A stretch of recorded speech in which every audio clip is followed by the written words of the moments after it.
C. Joseph Vijay எனும் நான்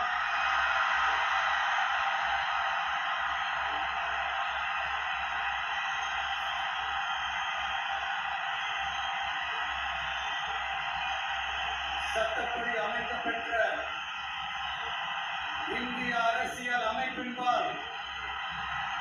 உண்மையான நம்பிக்கையும் மாறா பற்றும் கொண்டிருப்பேன் என்றும்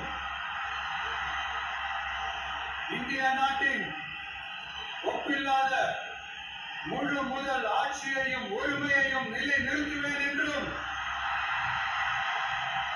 தமிழ்நாட்டு அரசின் முதலமைச்சராக உண்மையாகவும் உடற்சான்றின்படியும் என் கடமைகளை நிறைவேற்றுவேன் என்றும் அரசியல் அமைப்பிற்கும் சட்டத்திற்கும் இணங்க அச்சமும் ஒருதலை சார்பும் இன்றி விருப்பு வெறுப்பை விலக்கி பலதரப்பட்ட மக்கள் அனைவருக்கும்